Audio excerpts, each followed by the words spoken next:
Hola chicos, buenos días. Espero que estén todos bien en casa. Esta vez vamos a tomar una clase virtual que va a ser un pequeño repaso de las actividades que hemos tenido durante esta cuarentena, las actividades que han subido a la plataforma. Recordemos que la primera actividad fue el cuadro comparativo de las diferentes etapas que habíamos visto en clase. Ese trabajo, la verdad es que sí me dejó contento con su desempeño. Sí, supieron diferenciar bien las épocas, supieron poner palabras clave, puntos clave. De repente hay nada más detalles con que no todos entregaron a tiempo, etcétera, etcétera, pero todo lo demás bien.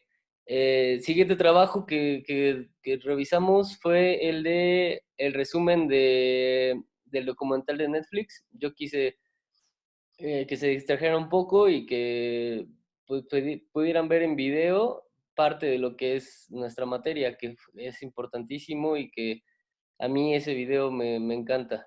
Y de repente ahí sí tuvieron un poquito de fallas, como que eh, pues algunos literalmente copiaron el resumen de páginas de internet, no sé si lo vieron, no sé si no lo vieron. Para mí es muy importante, era muy importante que vieran este video porque ahí explica muchas cosas, pues del origen de la cocina, utiliza los elementos, los cuatro elementos eh, y los relaciona con la gastronomía, que es algo bastante interesante. Entonces, pues sí me quedó un poquito de mal sabor de boca. Entonces vamos a darles el repaso que es necesario para que ustedes puedan pues salir bien en su examen, que les quede bien, bien claro todos estos temas.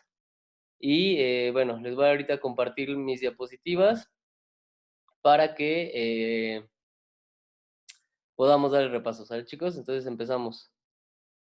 Por favor, la actividad de este viernes, al finalizar el video, ustedes van a tener que tomar apuntes como si fuera una clase normal y me suben así literalmente sus apuntes de la libreta, le toman una foto y lo suben a la plataforma. Por favor, eso va a ser su calificación del día de hoy. ¿Ok? Ya después les estaré avisando que sigue para el siguiente martes. ¿Ok? Y entonces, bueno, empezamos. Voy a compartir mis diapositivas. Ok. Tenemos primero Cook, que era la miniserie, y el primer capítulo fue acerca del fuego. Cómo el hombre empieza a calentar su comida, chicos, que es el origen de la cocina. ¿Recuerdan lo que habíamos visto en el fuego y la casa?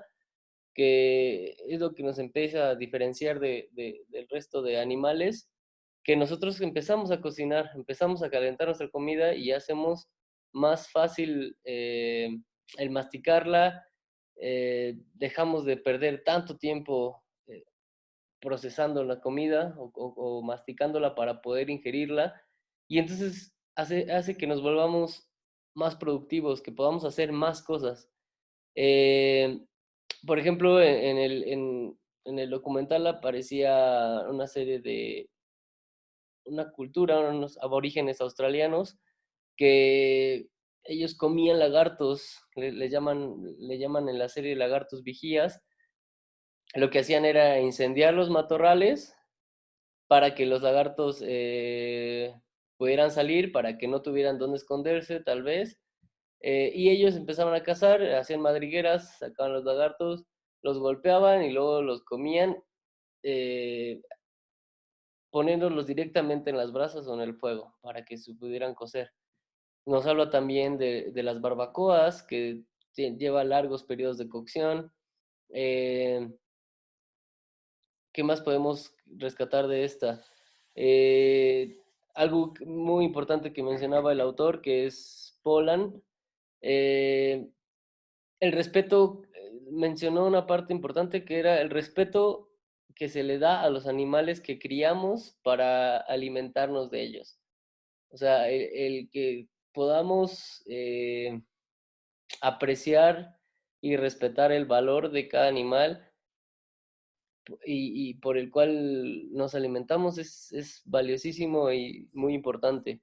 Entonces, rescato de este capítulo que ahí nos diferenciamos del mono, por ejemplo, que pasa la mayor parte del día masticando su comida.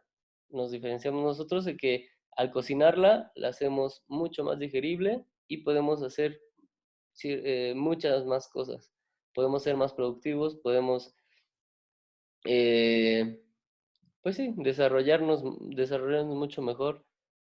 Y pues es la clave, esta es la clave, ese es el origen de la cocina y es lo que nos diferencia, ¿sale? Es importantísimo esto y todo viene en la serie, es muy, muy eh, interesante, ¿ok? Seguimos con la parte del agua. Aquí mencionan que es importantísimo para poder cocinar con agua la invención de las ollas o de algún recipiente que pueda soportar el calor. Y menciona como característica principal o muy importante la mezcla de sabores que podemos hacer, el equilibrio nutricional que podemos tener dentro de una olla. Podemos agregar aquí verduras, podemos agregar carne, podemos agregar especias, eh, tenemos combinación de sabores y podemos, aquí algo muy importante que mencionaban, la mezcla de culturas. Podemos tener sabores de diferentes culturas, como por ejemplo el curry de Tailandia, los guisos de Inglaterra, las especias picantes de India, la carne de X país. Esto es algo muy, muy importante. Incluso lo toman como un avance tecnológico, que donde cambia ya la historia humana. O sea, que ya podemos hacer más platillos y que podemos comer diferente. De cierta manera, estamos haciendo un avance tecnológico. ¿Ok? Eh, Menciona también un dato interesante que me pareció. eh, Mencionaba el autor que alrededor de 27, 28 minutos al día en promedio es lo que invierte el ser humano para cocinar, que nosotros que somos eh, que estamos dentro del ámbito gastronómico, sabemos que 27 minutos no alcanza para nada. Entonces, imagínense, o sea, realmente ya estamos a un ritmo muy, muy acelerado en el que lo que menos queremos es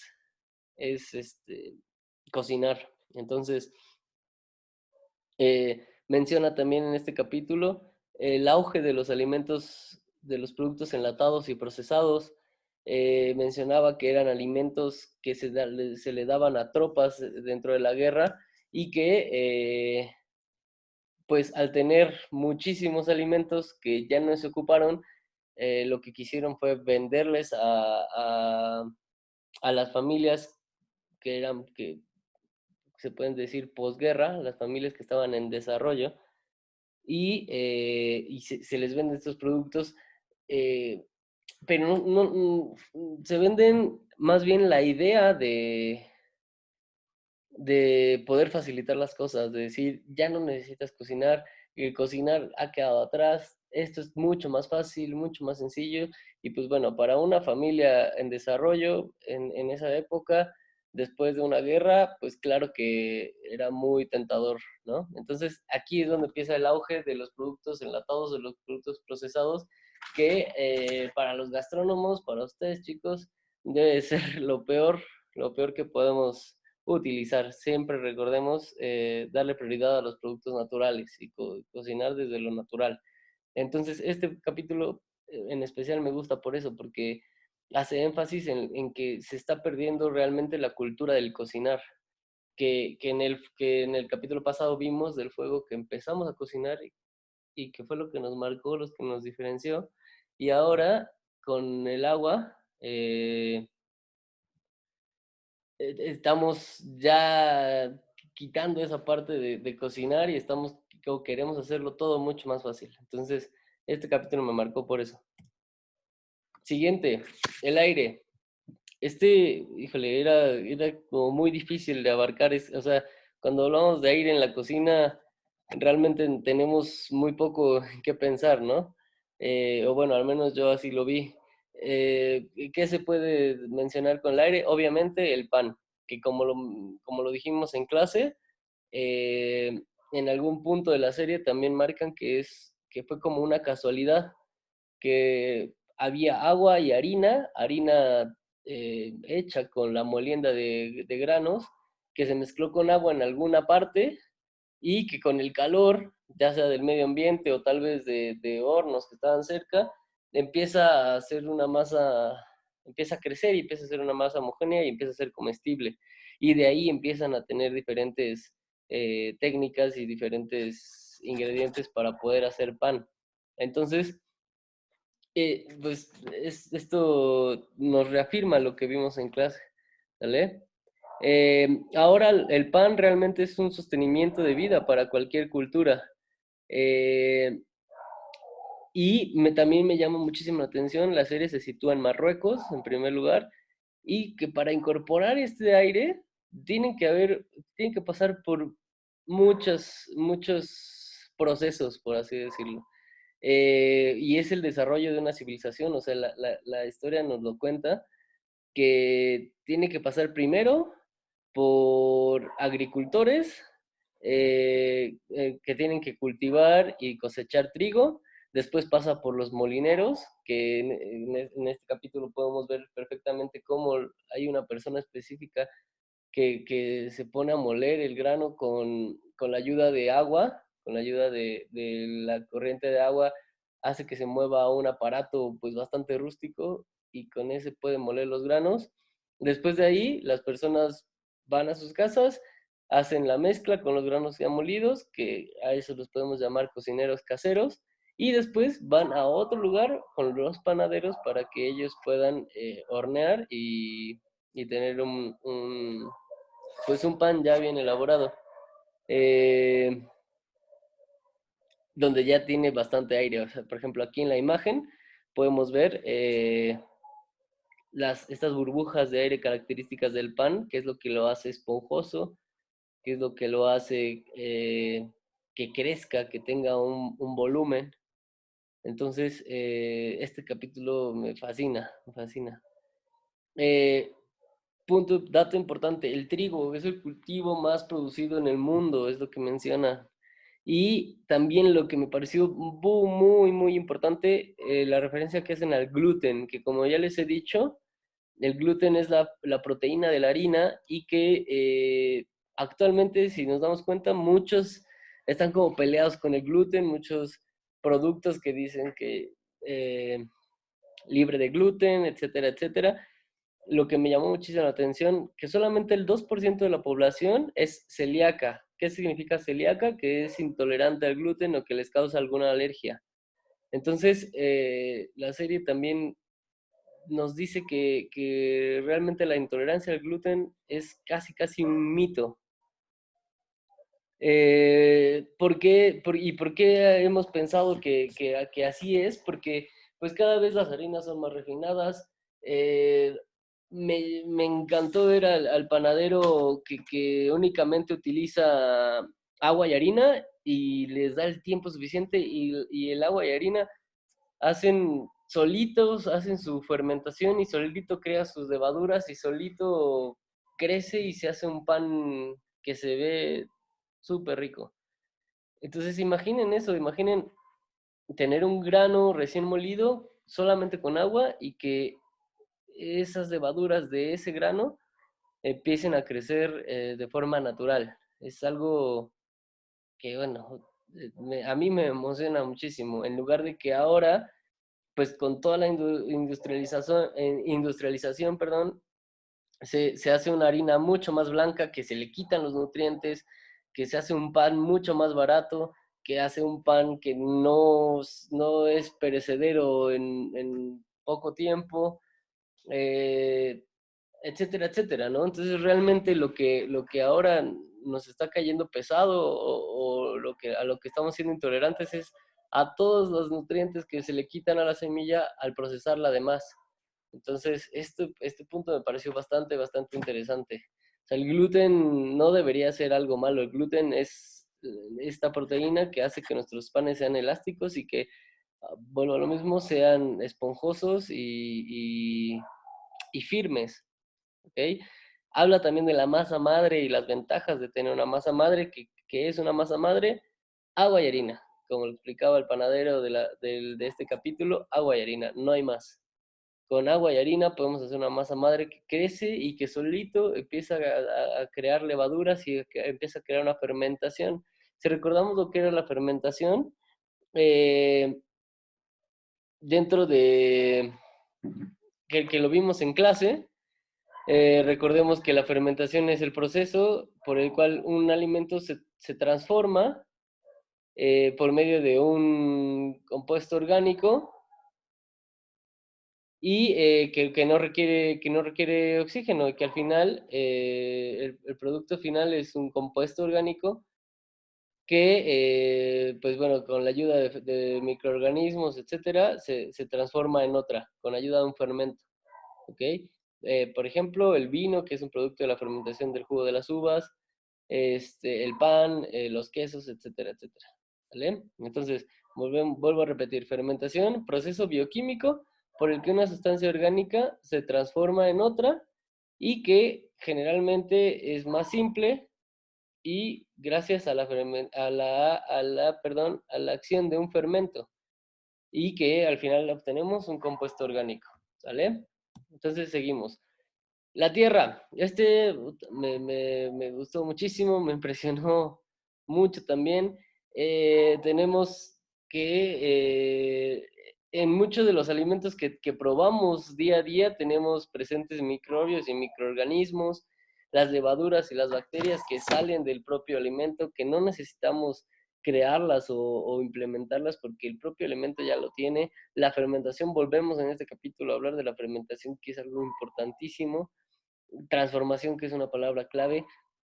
Y en este capítulo nos hablan sobre todo del alcohol, del chocolate, nos enseñan el proceso del chocolate, que de lo personal yo era un proceso que yo no sabía que se hacía de esa manera. Los demás tenía idea, pero el chocolate no sabía que se trabajaba así.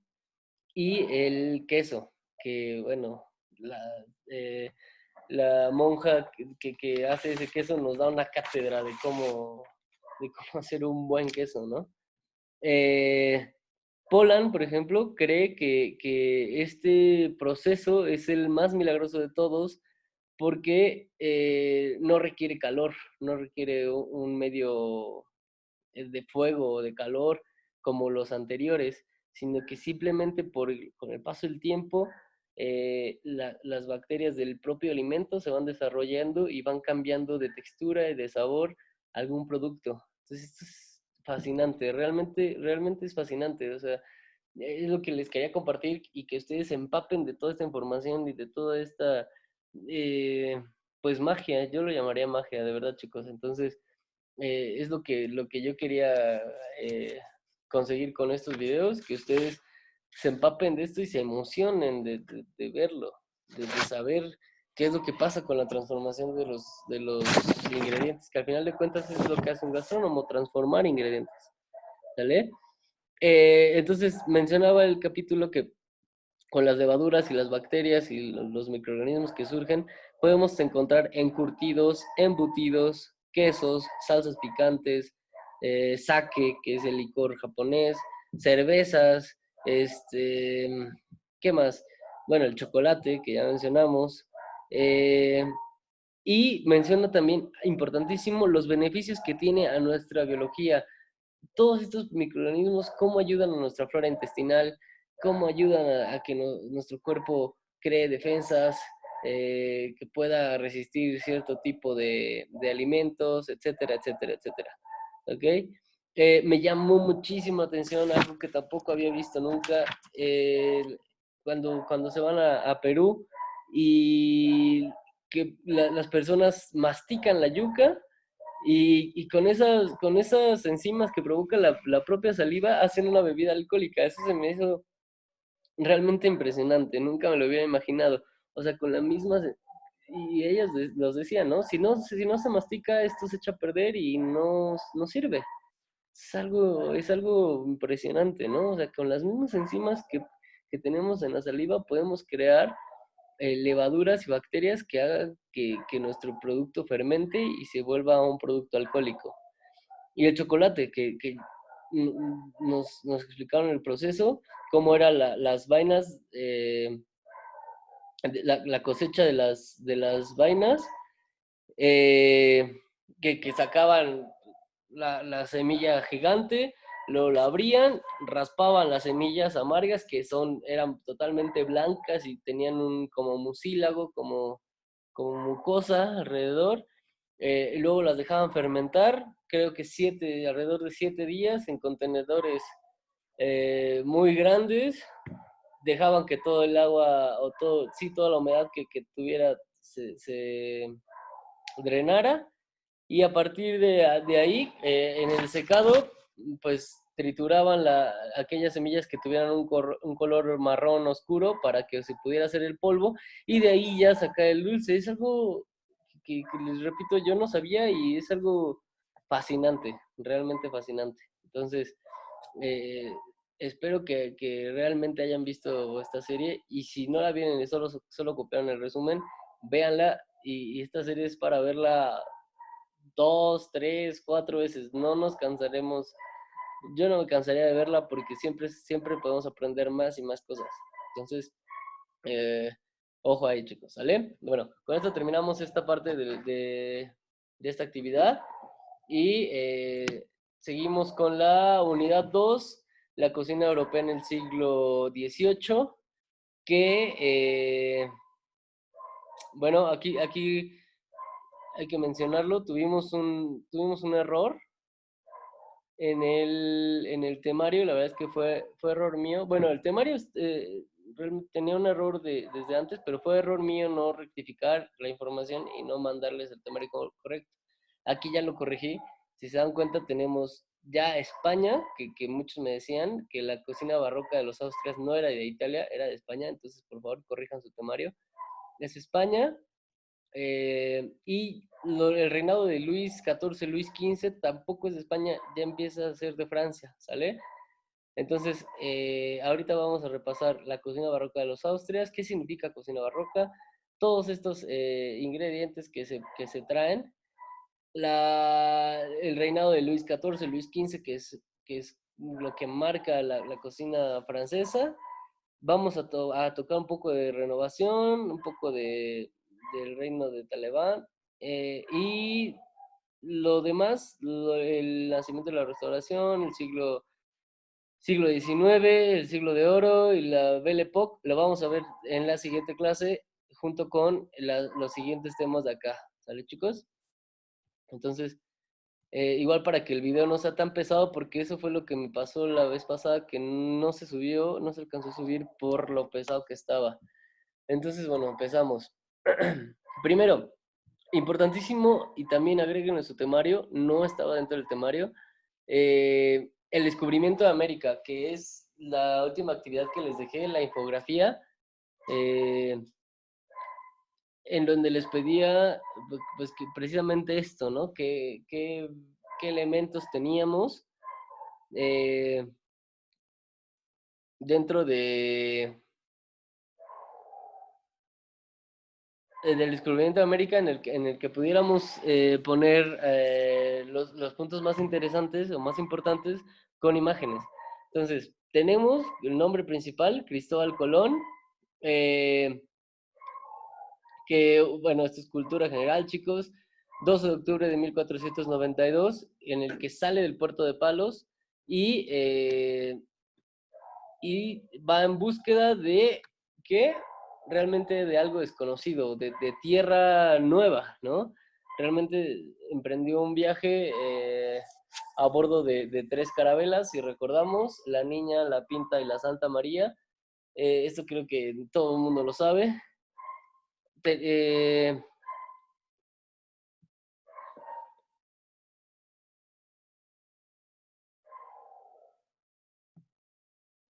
eh, Realmente hay veces que nosotros pensamos que nada más viajó una vez, pero realmente hizo 4 viajes. En el primero de ellos, Américo Vespucio lo acompaña, y gracias a Américo Vespucio que se le da el nombre al nuevo continente de América. ¿Por qué? Porque cuando llegan descubren tierra, o sea, imaginemos, viajan alrededor de 7, 10 días, imaginen 7, 10 días en el mar, que no se ve nada alrededor, con tripulación, con comida dentro de, pero viaje bastante cansado. Llegan a tierra, imaginen la emoción de llegar a tierra, y entonces piensan que esa parte del territorio que descubren es o sigue perteneciendo a Asia, o es de Asia, que era un continente ya conocido. Entonces Américo Vespucio, mucho después de esto, pues fue el primero que intentó decir que era otro continente, que no era Asia, que era un continente nuevo, que habían descubierto un continente nuevo. Entonces, gracias a él es que se le llama América, ¿ok? Tenemos ingredientes importantes aquí que, pues bueno, dentro del viaje traían, repito, traían comida, traían animales, traían eh, semillas, etcétera. Entonces, con esto hace que compartan la comida que traían de los viajes y que también dentro del nuevo territorio que descubren, pues puedan emplear los ingredientes que ahí encuentran. ¿Ok? Ah, tenemos entonces, aquí les puse un mapa, y pueden usar sus mapas que les pedí, que los tienen ahí a la mano. Tenemos acá, de este lado, España, que es la península ibérica, que ya la habíamos visto. Tenemos Portugal y España es la península ibérica. Aquí está el puerto de Palos y tenemos que el rojo es el primer viaje. Entonces salen en Puerto de Palos, se ve que pasan al puerto de Lisboa y aquí van, no, perdón, este es de este lado. Pasan todo esto, detienen un poco en Islas Canarias, pasan así y primero llegan a una isla de las Bahamas llamada Guanahani, ¿ok? Llegan a Guanahani, descubren una nueva tierra, descubren que en este primer viaje descubren que la gente pues ya tenía un poco avanzado su siembra también, que era una tribu que era pues rara para ellos en cuanto a los rasgos físicos, gente poderosa, en el físico era gente fuerte. Entonces lo primero que piensan los españoles, Cristóbal Colón y los tripulantes, es que a esta gente se le puede esclavizar, que pueden servir como esclavos. Entonces hacen el viaje, piensan eso, piensan que pueden servir como esclavos, y entonces empiezan a encontrar recursos naturales que en España, que en esta parte no tienen. Ajá. Empiezan a encontrar oro, plata, sobre todo. Entonces, después regresan para avisar a los reyes de España y para tomar mayor fuerza y poder hacer un segundo viaje. Segundo viaje es este negro de acá, en el que llegan, aquí se alcanza a ver, llegan a la parte de Cuba, toda esta zona de Cuba, y regresan otra vez, ¿ok? Ellos iban y venían porque, bueno, tenían, o sea, explotaban recursos, llenaban sus barcos, sus carabelas, e iban de regreso. Y, bueno, tenemos registro de que el primer viaje se hizo en 1492, 12 de octubre de 1492, en donde se llega a las Bahamas. En el siguiente año, en 1493, se hace el segundo viaje. Después de eso, 5 años después, en 1498, el tercer viaje, que es el que vemos aquí. Tercer viaje. Llegan a Santo Domingo. Y el cuarto viaje, que es el verde, saliendo otra vez del puerto de Palos. Y esta vez sí, casi llegan a México, llegan a América Central, llegan a Jamaica, llegan a todo esto. Realmente a México no llegaron en esos viajes, pero descubren toda esta parte de América, ¿sale? Todas estas pequeñas islas, la costa de América del Sur, etcétera, etcétera. ¿Ok? Entonces, ese último viaje fue en 1502, según lo que nos relata la historia. Eh, entonces, bueno, como dato relevante, dato importante, eh, en el Nuevo Mundo era muy pobre. El Nuevo Mundo le podemos llamar a América, que es lo que se acaba de descubrir. El Viejo Mundo llamaremos a Europa, ¿sale? España y bueno, toda Europa. Que, como habíamos visto antes, esto ya es después del Renacimiento, en donde está, en el Renacimiento podemos encontrar a Italia, España, Francia, etcétera, donde ya vimos que la cocina se empieza a, eh, a refinar, etcétera, etcétera. ¿Sale?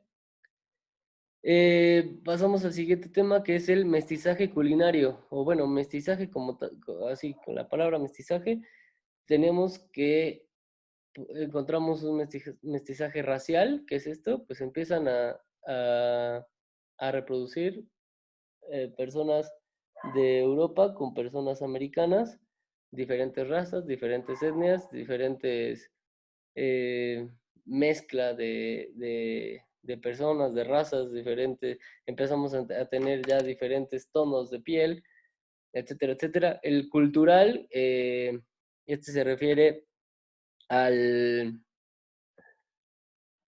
pues sobre todo, por ejemplo, a los atuendos que tenían, a las costumbres religiosas, al idioma, eh, a los textos que se leían, etcétera, etcétera. Sobre todo las tradiciones, las costumbres, se refiere a lo cultural. Y lo culinario, bueno, aquí ya podemos mencionar eh, que tenían, que por ejemplo en América se encuentran diferentes plantas que actualmente se producen en todo el mundo, como es el maíz, el cacao, la papa, los frijoles, las alubias, el maguey, el tabaco, el cacahuate, los jitomates, los pimientos, la vainilla, la mandioca, la yuca, frutas tropicales como la piña, la chirimoya, el aguacate, el mango, eh, la papa, no sé si ya la mencioné. Entonces, todo esto lo encuentran dentro de América y ellos traen consigo diferentes semillas también, como por ejemplo el arroz, el trigo, traen animales como las reses, las ovejas, el cerdo, la leche, los quesos, el aceite, ajos, vino, vinagre, azúcar. Si recordamos siempre en nuestras clases qué era lo que se comía en Europa, vinos, pan, aceite. Entonces, eso es lo que traen ellos dentro de sus barcos y lo que empieza a hacer el intercambio y la absorción y sobre todo la combinación de ingredientes y la creación de nuevos platillos. Esto es importantísimo, chicos. Creación de nuevos platillos. ¿Ok? Eh, y entonces empieza a haber una mezcla de alimentos indígenas con alimentación europea. Recordemos, en alguna clase les mencioné que en España habían estado también invadidos un largo periodo de tiempo por los árabes o los moros. Entonces, pues también en España tienen diferentes especias que traían los árabes. Entonces, todavía esto hace todavía más extensa la combinación de sabores, la combinación de especias, de elementos, etcétera, etcétera. ¿Sale? Eh, entonces, bueno, tenemos lo que mencionaban en el temario, los guajolotes, el cacao, los quelites, eh, todo esto que encontraron en América y que se llevan a España, se llevan a Europa y que ellos también dejan partes de animales y de ingredientes acá en América y es donde empieza a ser este intercambio bastante interesante. ¿Ok? Eh, y bueno, lo que mencionábamos, lo que hemos mencionado en clases, el jitomate que empieza a ser fundamental para los europeos, sobre todo en Italia, en España. O sea, imaginen qué tan cerca están los países dentro de Europa que llegando a un país, pues fácilmente se puede trasladar a otros, ¿no? Entonces, eh,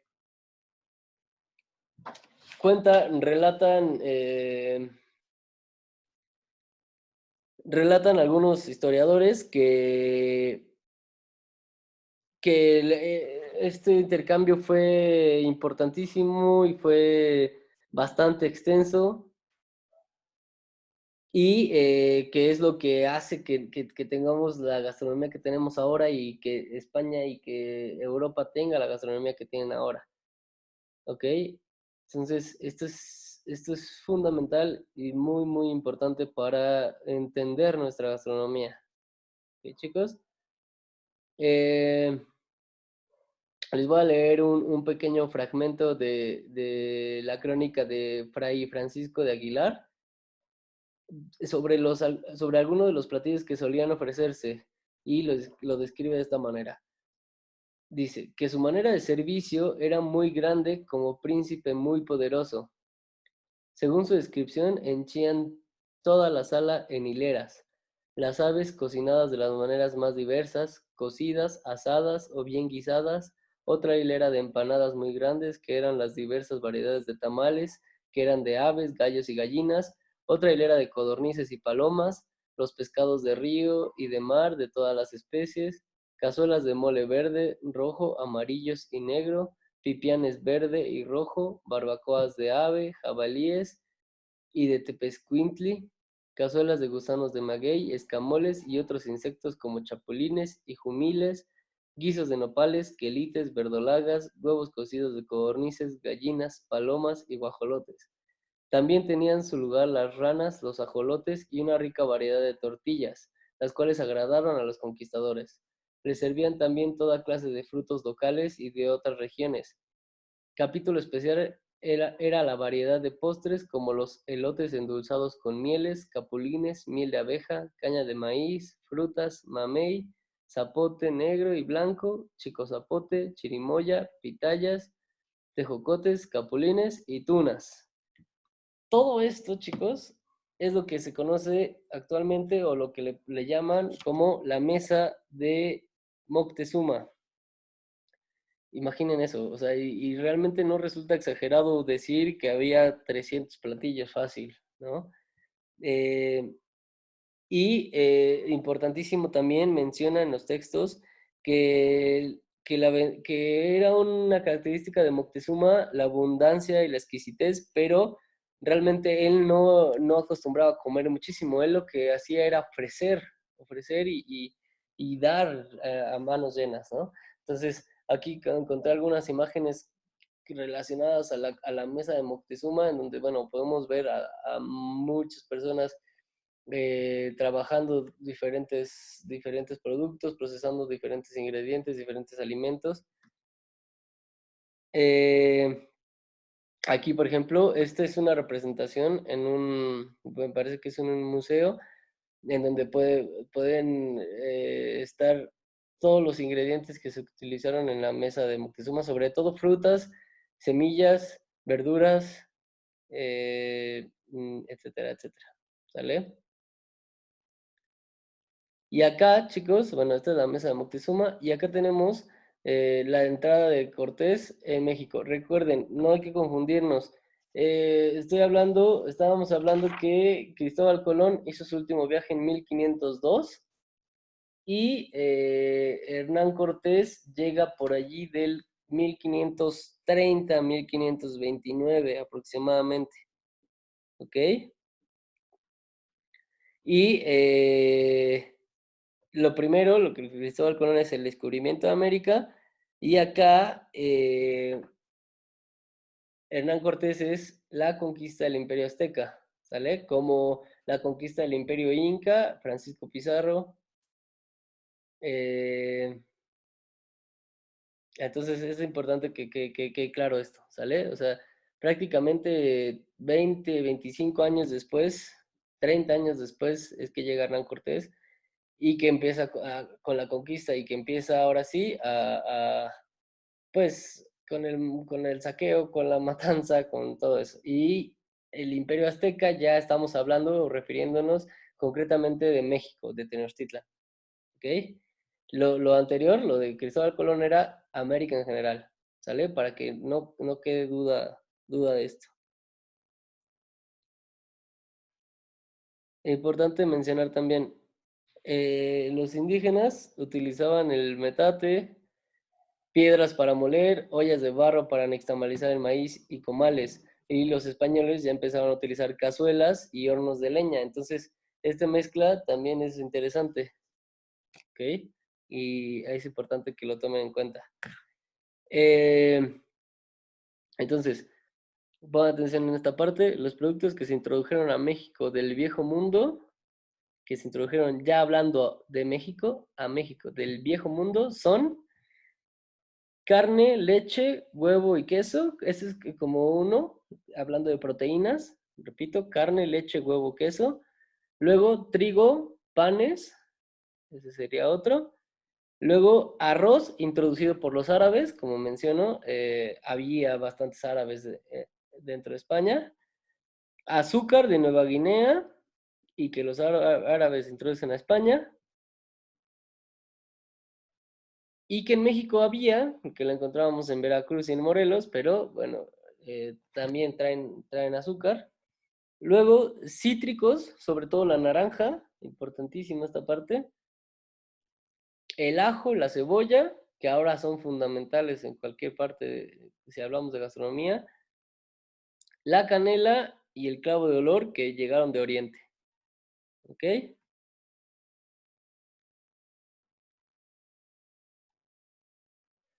Ok, entonces, eh, recordemos también antes de pasar a este tema, eh, las enfermedades que trajeron también. Los españoles o los europeos traen enfermedades tales como la viruela, la tifus, la fiebre amarilla, etcétera, etcétera. Enfermedades que no se conocían en América. Y a la vez, una enfermedad conocida en América que no estaba en Europa, la sífilis. Entonces, no todo fue riqueza, no todo fue bueno, sino que estas intercambio de enfermedades, pues bueno, creo, provocó muchas muertes, ¿no? Entonces es importante que se considere también. Ok, entonces ahora sí, vámonos con la cocina de los Austrias. Ah, aquí me faltó. Ah, no sé. Ok. Cocina de los Austrias. Mencionábamos que, bueno, hubo un error ahí en el temario, no es de Italia. Reinaron en España, tenían un origen español y austriaco, y era una cocina barroca. ¿Qué quiere decir esto de cocina barroca? Si recuerdan sus clases de arte, lo barroco, la arquitectura barroca o la ornamentación barroca, se refiere a que es muy extenso, muy, ¿cómo se puede decir? Tiene mucha abundancia, abundancia de todo. Eh, es muy exagerado.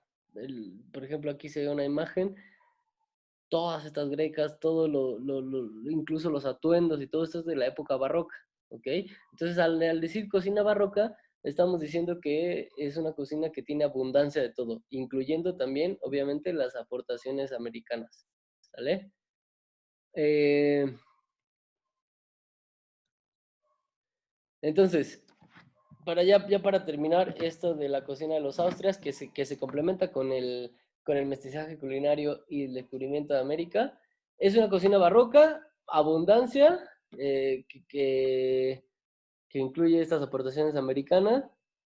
Era muy ceremonial, había de todo, había pan, vino, salsas, y se arreglaba con tapices, muebles, vajillas de cerámica, tenían ya utensilios de mesa como espátulas, tenedores, cuchillos, cucharas, tenían montajes de mesas ya más elaborados, incluían manteles, servilletas, toallas, eh, encajes, copas para los vinos, ya tenían también reglas de etiqueta, ya no era tanto como anteriormente que decíamos que los modales empezaban a existir, ya no eran solamente modales, ya eran reglas de etiqueta que les impedían hacer cierto tipo de cosas. Y también aquí podemos mencionar la distribución de la cocina. Había siempre un cocinero mayor, el que tenía derechos especiales en las comidas. Había un médico, una botica, que es todo esto relacionado a las hierbas, a la curación con hierbas. Habitación, tenían los proveedores, había de carneros, de gallinas, de pescados, de huevos, etcétera, etcétera. ¿Ok? Y ya se empezaban a respetar las jerarquías en la cocina, que era el cocinero como primero, eh, y a partir de aquí, pues, por ejemplo, los galopines, que eran los que limpiaban la cocina, desplumaban las aves, los pasteleros, los aguadores, los triperos, especieros, el potager y el bruchier, que proveían de ensaladas, verduras, harina, cacerolas, leña, carbón y artículos de limpieza. Había un sumiller que les he comentado, el sumiller es el que cata los vinos, sobre todo, o que cata la comida. Eh, entonces, ya empezaba a tener ya se empezaba a ver una forma mucho más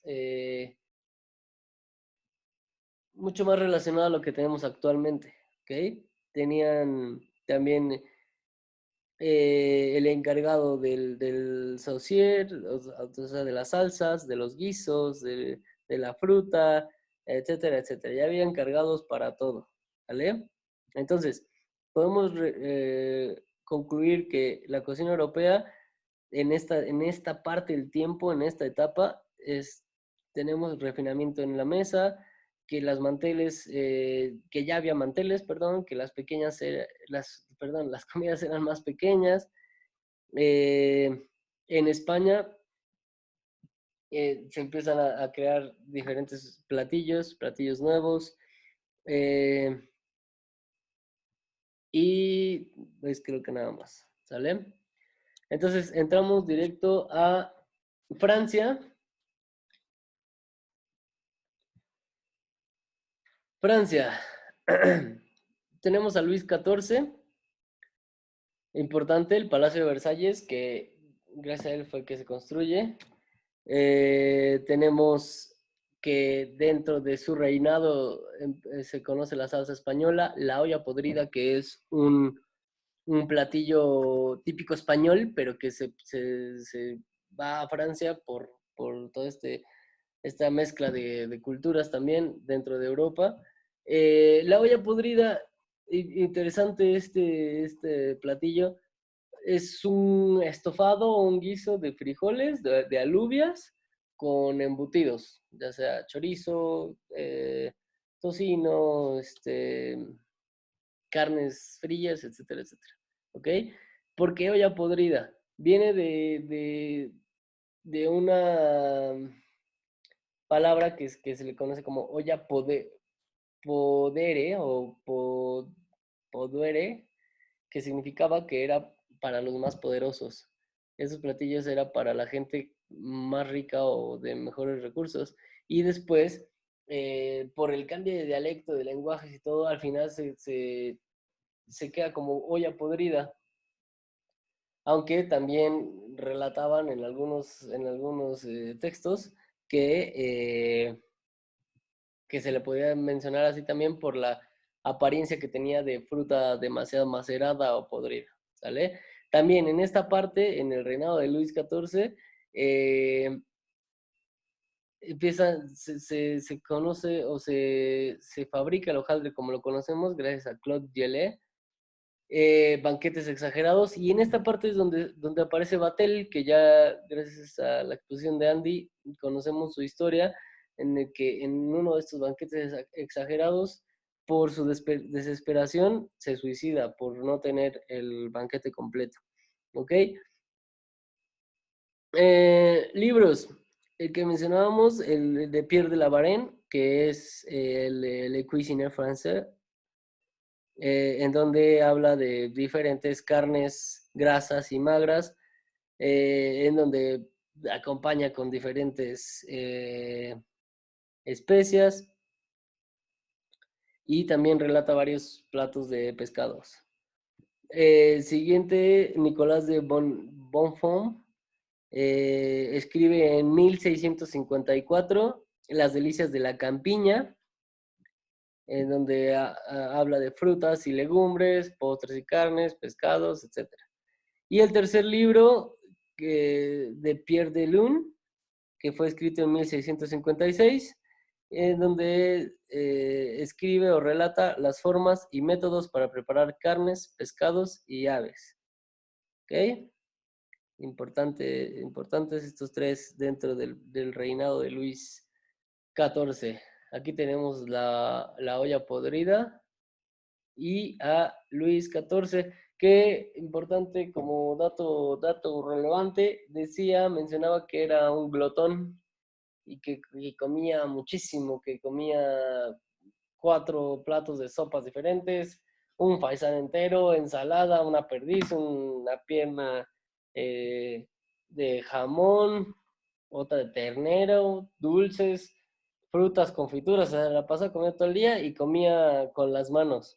Entonces, pues bueno, le gustaba comer, ¿no? Le gustaba hacer banquetes bastante grandes y bastante exigentes en su preparación. De ahí que pues Vatel se suicidara. Ok, seguimos. Luis XV. Periodo de la Ilustración, chicos. Aquí ya entramos a otro periodo. La Ilustración, ¿por qué se llama Ilustración?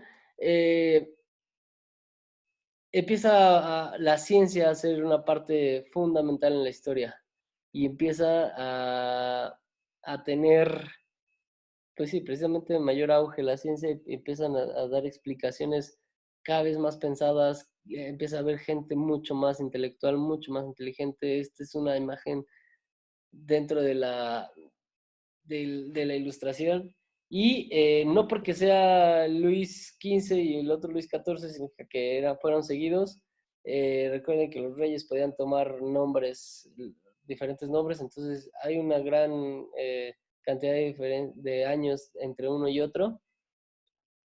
Y podemos decir de Luis XV que la refinación en la cocina fue mucho, mucho más marcada. Si bien antes decíamos que la cocina ya se estaba refinando, ahora es mucho, mucho más. Se transforma y empiezan a tener pequeñas comidas, mesas pequeñas, finos manteles, eh, ya cada vez son más elegantes y delicados. Eh, entonces, esto es importante. Aquí ya empezamos a tener ya más clara la, la idea de cómo era la cocina, de cómo es la cocina ahora. Ya empezamos a tener aquí algo más relacionado a lo que vemos ahora, ¿ok? Entonces, importantísimo de Luis XV, mesas pequeñas, finos manteles, pequeñas comidas elegantes y delicadas, ¿ok? Y bueno, terminamos con cocina de los mariscales, que no estaba dentro de nuestro temario, pero que es importante mencionarlo. Es una época maravillosa dentro de la gastronomía, porque, repito, aquí se hace presente la transformación de la cocina feudal, que mencionábamos, que no era una cocina pues bastante elaborada ni refinada, a una cocina ya muy refinada, como lo vimos con Luis XV, ¿ok? Y entonces, ¿por qué es importante mencionar los mariscales? Por ejemplo, el mariscal de Vicherois, eh, a él se le atribuyen, o bueno, en esa época, en su comida, se le atribuye las pechugas empanadas, o sea, pues prácticamente las milanesas, ¿no? El duque de Mirepoix, vean este nombre, pues se nos hace conocido. Eh, Mariscal de Francia, que se pasó invenciones a sus cocineros y que de aquí se viene esta mezcla de Mirepoix, que si recordemos, Si recordamos, es la combinación de zanahoria, apio, cebolla, todo para hacer cierto tipo de salsas. Entonces aquí ya empezamos a tener, eh, a conocer las preparaciones que actualmente hacemos dentro de la cocina. Luego, el duque de Richelieu. Duque de Richelieu era un mariscal de Francia que se le debe la guarnición a base de tomates, pimientos rellenos y papas rissolé, que fue una de las papas que hicimos en el primer cuatri, bueno, los que estuvieron, esas las hicimos. También acompaña grandes piezas de carne, los gigots, ¿qué más? Los filetes empanizados de pescado, eh, y un postre que tiene su nombre, que es un pastel hecho con azúcar, almendras, huevo, mantequilla y licor de marrasquino. El marrasquino es una cereza, la cereza de marrasquino. A ese platillo, a ese pastel se le conoce como Richelieu. ¿Ok? O sea, imaginen la importancia de él. Siguiente, el mariscal de Luxemburgo. Eh, También, platillos relevantes, el chaufrot de Volaille, que es caliente frío de pollo, de aves. Eh, un fricasé de pollo, que es algo así como un paté. Luego tenemos a Subis, que él le dio el nombre a la omelette royale, y su cocinero, François Marin, fue el autor del primer libro sistemático de la cocina francesa que se llamó Le Don de Commu ou Le Delice de la Table, ¿ok? Que apareció en 1739 y que significa los dones de los dones del comer o las delicias de la mesa, ¿ok? André Castellot, el siguiente, él fue un carnicero. Eh, Sobre todo se especializó en bueyes, terneras y empezó a seccionar bien todas las partes del animal. ¿Ok? El siguiente, importante mencionar aquí, del mariscal de Chesterfield, eh, perdón, Vincent de Chapelle era el cocinero del mariscal de Chesterfield. Y Vincent de Chapelle publicó un libro llamado The Modern Cook en 1733. En ese libro, chicos, describe por primera vez la salsa bechamel, ¿ok? Como la conocemos ahora. Entonces, es importante que sepamos todo esto, ¿ok? Bueno, esto sería todo por hoy. Les encargo. Ah, acá estamos. Ok, entonces, por favor, les encargo eh, que suban su actividad, que suban su apunte de la clase de hoy. Tienen todo el viernes, hasta las 12 de la noche de hoy, viernes, para subir su actividad. De lo contrario, ya no se tomará en cuenta, por favor, sean puntuales con esto. No hagan las cosas a la mera hora, me están subiendo sus tareas a nada de que termine, entonces háganlo con tiempo, háganlo con tiempo. Ahorita realmente creo que tenemos tiempo todos de hacer diferentes actividades, entonces hagan sus cosas con tiempo, no dejen pasar eh, más, ¿ok? Por favor, chicos. Eh, entonces eso sería todo. Cualquier duda, háganmela saber. Tenemos por el WhatsApp o por la plataforma. Eh, Espero sus infografías. Bueno, voy a calificar sus infografías. Y pues nada más esperemos noticias porque bueno, la cuarentena ahorita ya se alargó hasta el 30 de mayo, entonces vamos a esperar noticias, a ver qué es lo que pasa con nuestro cuatrimestre. ¿Sale, chicos? Cuídense mucho, no me fallen con sus actividades y pues nada, eso sería todo. Nos vemos, chicos, cuídense. Adiós.